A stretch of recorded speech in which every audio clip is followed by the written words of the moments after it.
नमस्कार। आज हम लोग बात कर रहे हैं मंदिरों पर जारी हमलों की, और ये बात करनी इसलिए जरूरी हो जाती है क्योंकि कनाडा से एक मंदिर पर हमले की खबर आ चुकी है।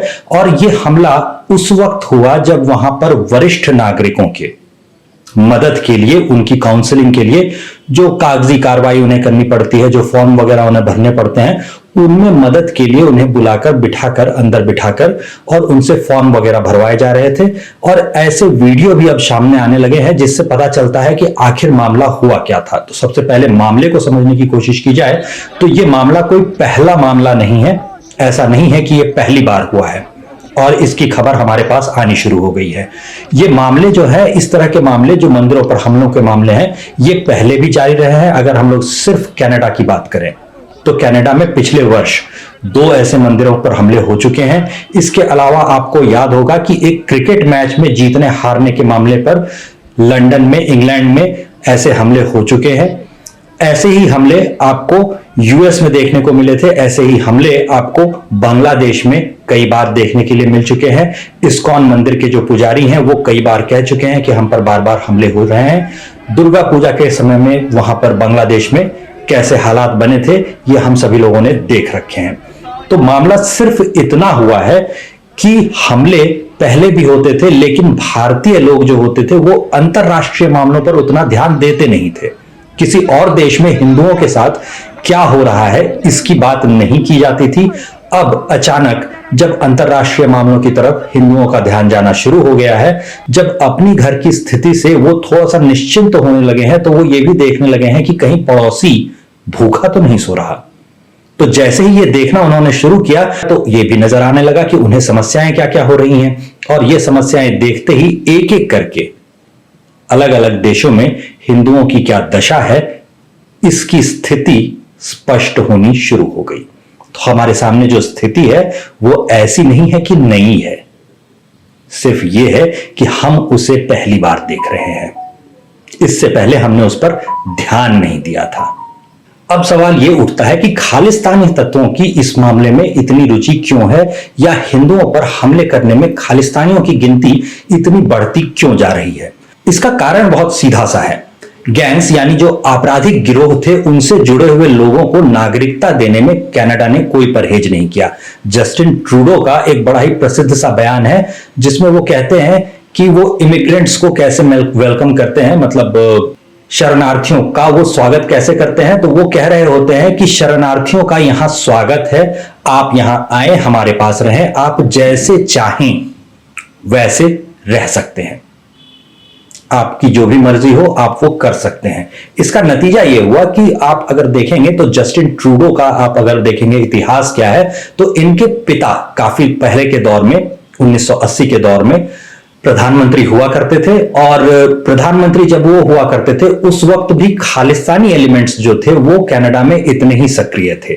बार बार भारत सरकार ने डॉसियर्स भेजे थे, जानकारियां भेजी थी, लेकिन उसके बाद भी कनिष्क एयरलाइंस पर जो अटैक हुआ था वो हुआ था। भारतीय लोगों को याद नहीं होगा क्योंकि ये अटैक भारत में नहीं हुआ था, लेकिन इस घटना में अधिकांश हिंदू मारे गए थे और ये खालिस्तानी आतंकियों ने ही किया था। एक बार आप चाहें तो खालिस्तान के इस अटैक को, कनिष्क एयरलाइंस अटैक को, एक बार ढूंढ करके इंटरनेट पर पढ़ने की कोशिश करें ताकि आपको यह समझ में आ सके कि ये आतंकी हरकत जो खालिस्तानियों की है ये कोई नई नहीं है, ये कोई आज के दौर में शुरू हुई ऐसी हरकत नहीं है जो पहले दोहराई नहीं गई थी। तो ये सारा कुछ बहुत पहले भी होता था, लेकिन जब उनकी सरकार चली गई, मतलब जस्टिन ट्रूडो के पिता की सरकार चली गई, तो ये घटनाएं कम हो गई। लेकिन एक आतंकी बाप का बेटा फिर से वैसी ही आतंकी हरकतें ना करे, ऐसा नहीं होता। भारत के अपने अनुभवों से भी हम लोग जानते हैं कि जैसे एक आतंकी किस्म के समुदाय को इंदिरा गांधी ने प्रश्रय दिया था और जिसका नतीजा यह हुआ था कि भिंडरावाले वाला कांड हुआ था, वैसा ही फिर उनके बेटे राजीव गांधी ने भी किया था। तो बाप के बाद बेटा या मां के बाद बेटा सेम टू सेम या एक जैसी हरकतें नहीं करेगा, ऐसा नहीं होता। तो जस्टिन ट्रूडो बिल्कुल वही कर रहे हैं जो उनके पिता पहले कर चुके थे, आतंकी हरकतों को प्रश्रय देना। ऐसी आतंकी हरकतों को प्रश्रय देने का नतीजा यह हुआ कि जो लिबरल किस्म के सिख समुदाय के लोग थे, जो एमपी भी हो गए थे, उन्होंने जब यह शिकायत दर्ज अपनी कराई भी कि आप जिन लोगों को प्रश्रय दे रहे हैं वो आतंकी किस्म के हैं, इनकी विचारधारा का समर्थन करना अपने पांव पे कुल्हाड़ी मारने जैसा है, तो भी जस्टिन ट्रूडो जैसे लोग सुधरे नहीं, समझे नहीं। और नतीजा यह हुआ कि आज जो हम लोग देख रहे हैं, बढ़े हुए स्तर पर जो हम लोग घटनाएं देख रहे हैं, वो घटनाएं हमें देखने को मिल रही हैं। ग्राफिटी से मंदिर की दीवारों को खराब कर देना, मंदिरों पर और दूसरे किस्म के हमले करना, या फिर मंदिर के जो प्रबंधक होते हैं उन पर गोलियां चला देना, ये सारी घटनाएं कनाडा में हो चुकी हैं। कनाडा में अभी जो ये उबाल आया है, ये एक निज्जर नाम के एक आतंकी की हत्या के बाद आया। इस आतंकी की हत्या में गौर करने लायक यह है कि जो 3 लोग पकड़े गए वो तीनों के तीनों सिख समुदाय के ही थे, मगर इसका इल्जाम भारत सरकार पर डाल के मोदी गो बैक के नारे लगाए जाते हैं। अब मोदी ने इसमें क्या कर दिया पता नहीं। किन्हीं अज्ञात लोगों ने अगर हत्या कर भी दी थी तो अज्ञात लोगों की हत्या का इल्जाम मोदी पर तो नहीं लगा सकते ना, अज्ञात लोगों पर लगाइए। तो यह होता रहा, और जब इसका बदला लेने की बारी आई तो चूंकि सरकार का समर्थन खालिस्तानी तत्वों को हासिल था, सरकार का समर्थन किस स्तर पर हासिल था यह अगर आपको समझना हो तो ऐसे समझिए कि कनाडा का एक सरकारी अधिकारी, पुलिस अधिकारी, जो पुलिस जैसे विभाग होते हैं वहां पर, उनका एक अधिकारी छुट्टी लेकर अपनी वर्दी उतारकर साधारण सादे कपड़ों में इन हमलों में शामिल था। अभी फिलहाल उसे सस्पेंड कर दिया गया है। उसकी तस्वीरें अब सोशल मीडिया पर वायरल हो रही हैं और यह बिल्कुल साफ हो गया है कि कनाडा सरकार के कर्मचारी जस्टिन ट्रूडो के पालतू इस हमले में शामिल थे। यह और बात स्पष्ट इसलिए भी हो गई क्योंकि जो हमला हुआ, उस हमले के तुरंत बाद पुलिस ने जो कार्रवाई की वो भी बड़ी विचित्र है। विचित्र इसलिए क्योंकि पुलिस ने खालिस्तानियों को पकड़ना नहीं शुरू किया, जो हमलावर थे उनको पकड़ना नहीं शुरू किया, उनको जेल में डालना नहीं शुरू किया। उन्होंने मंदिर के पास जो युवा मौजूद थे, जो कि वो बूढ़ों को, बुजुर्गों को अपनी मदद मुहैया करवा रहे थे और अंदर मंदिर के अंदर काफी बुजुर्ग मौजूद थे, उनको कुछ ना कुछ मदद दे रहे थे, उन्हें पकड़ पकड़कर अरेस्ट करना शुरू किया। और जिस बुरे तरीके से अरेस्ट किया, उसने एक बार फिर से ब्लैक लाइव्स मैटर की याद दिला दी। आई कांट ब्रीथ वाला जो सीन था, जिसमें वो लड़का चिल्ला रहा होता है, वो व्यक्ति चिल्ला रहा होता है कि आई कांट ब्रीथ, और कई पुलिसकर्मी उसके ऊपर चढ़े हुए होते हैं, करीब करीब वैसा ही दृश्य आपको इस मामले में भी नजर आएगा। इसमें भी आपको नजर आएगा कि वैसे ही कई कई पुलिसकर्मी मिलकर एक युवा को, एक लड़के को पटक कर उसे हथकड़ियां पहनाने की कोशिश कर रहे हैं, जो कि आवश्यक नहीं था। आसानी से भी वो सरेंडर कर देता, आसानी से या दूसरे तरीके से उसे गिरफ्तार किया जा सकता था, अगर गिरफ्तार करने की जरूरत थी भी तब। असल में तो गिरफ्तार करने की जरूरत भी नहीं थी क्योंकि वो तो पीड़ित पक्ष का था, हमलावर तो था नहीं।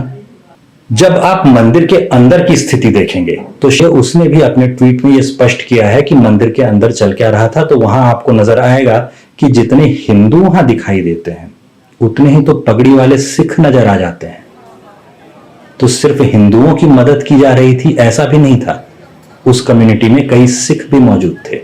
इसका नतीजा यह हुआ है कि सिख कम्युनिटी जो थी, सिख समुदाय जो था, जो पहले पुराने दौर का, जो 80 के दौर का जो खालिस्तानी दौर था, उसमें आप देखेंगे कि खालिस्तानियों ने जो लिबरल किस्म के, जो दूसरों से थोड़ा समर्थन रखने वाले, एक दूसरे के साथ मिला जुलाकर और थोड़े बहुत अगर कोई अंतर है भी तो उन्हें स्वीकार करके, डिफरेंसेस को एक्सेप्ट करके और उसके साथ आगे बढ़ने वाले जो लोग थे, वैसे लोगों की खालिस्तानियों ने पुराने दौर में भी हत्या की थी। इस दौर में वैसा हो नहीं पाया क्योंकि भारत में खालिस्तानी पनप नहीं पाए। खालिस्तानी पनप कहां पाए हैं? तो खालिस्तानी कनाडा में पनप पाए हैं, जहां की सरकार का उन्हें समर्थन हासिल है। तो वहां पर जब इन लोगों को मौका मिला है और जब इन्होंने बोलना शुरू किया तो इनके विरोध में वहां पर जो सिख कम्युनिटी है वो लोग भी बोलना शुरू कर चुके हैं। तो यहां पर एक बात और भी स्पष्ट समझनी होगी कि भारत में भी जो सिख समुदाय है उसे स्पष्ट रूप से अपनी निष्ठा जो है वो व्यक्त करनी पड़ेगी।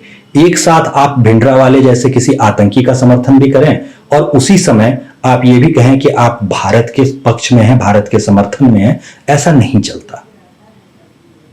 तो ये जो विद्वेष जैसी, ये जो दुराव या फिर ये जो मिसअंडरस्टैंडिंग दो कम्युनिटीज के बीच में आती जा रही है, इसको दूर करने का जिम्मा जो है वो शिरोमणि गुरुद्वारा प्रबंधक कमेटी जैसे जो संस्था होते हैं उनके ऊपर भी जाता है। तो भैया कम से कम आप जो तस्वीरें टांग के रखते हो या जो खालिस्तानियों को, जो आतंकियों को शहीद और बड़ा वीर मानते हो, तो इसे भी आपको बंद करना पड़ेगा। इन चीजों को भी बदलना होगा। ड्रग्स और बाकी चीजों के मामले में पंजाब की जो हालत है वो हम लोग देख रहे हैं। ऐसे ही कन्वर्शन माफिया जो पंजाब में कर रहा है वो भी हम लोग देख रहे हैं। बाकी जगहों पर सिख समुदाय को अगर आप देखेंगे तो आप पाएंगे कि पंजाब में जो चीजें हो रही हैं, मतलब नशे का व्यापार या आतंक के साथ जुड़ाव, वैसा कुछ आपको बाकी जगह के सिखों में नहीं मिलेगा। मुख्य धारा से बहुत जुड़े हुए ये लोग होते हैं। व्यापार से लेकर के आप ऊंचे अधिकारियों तक में आप देखेंगे तो आपको सिख बड़े आसानी से मिल जाएंगे। सिख समुदाय का जो विश्वास होता है, उसके प्रति जो लोगों का विश्वास होता है वो भी काफी ज्यादा है। तो अपना जो पॉजिटिव साइड है उसको जब तक ये लोग इन्फोर्स नहीं करते, खुलकर इन्फोर्स नहीं करते, खुलकर सामने नहीं आते, बोलना शुरू नहीं करते कि खालिस्तानी हमारे साथ नहीं है या हमारे साथी नहीं है, तब तक एक विश्वास की कमी जो है वो बनी रहेगी। क्योंकि हाल में यहाँ पे भारत में भी हमने गुरुद्वारों में देखा है कि एक अजीब सा, एक विचित्र सा, एक जो समुदाय विशेष की आदत होती है कि हर बात पर सर्तन जुदा करने की बात करने लगते हैं, कुछ वैसा ही इस समुदाय में भी कट्टरपंथियों का उठना या बढ़ना नजर आने लगा था। तो इस चीज को भी दूर करना पड़ेगा। तो ये कुछ चीजें हैं जो साफ सुथरी करनी पड़ेंगी, और इसके बगैर आप सोचेंगे कि कुछ सुधार हो जाएगा तो ऐसा कुछ होने वाला नहीं है। लेकिन अंत में ये जोड़ना पड़ेगा कि कुछ चीजें जो हैं वो समय के साथ बदलती हैं। आपको भी समय के साथ बदलना पड़ेगा, हमें भी समय के साथ बदलना पड़ेगा। जैसा व्यवहार हमारे साथ हो रहा है, कुछ कुछ वैसा ही व्यवहार आपके साथ भी होगा, आपके साथ भी किया जाएगा। तो जब तक दोनों पक्ष से चीजें सुधरनी नहीं शुरू होती, दोनों पक्ष से चीजें ठीक होनी शुरू नहीं होती, तब तक के लिए इंतजार कीजिए। फिलहाल आज्ञा दीजिए, कल किसी और मुद्दे के साथ फिर मिलते हैं। धन्यवाद।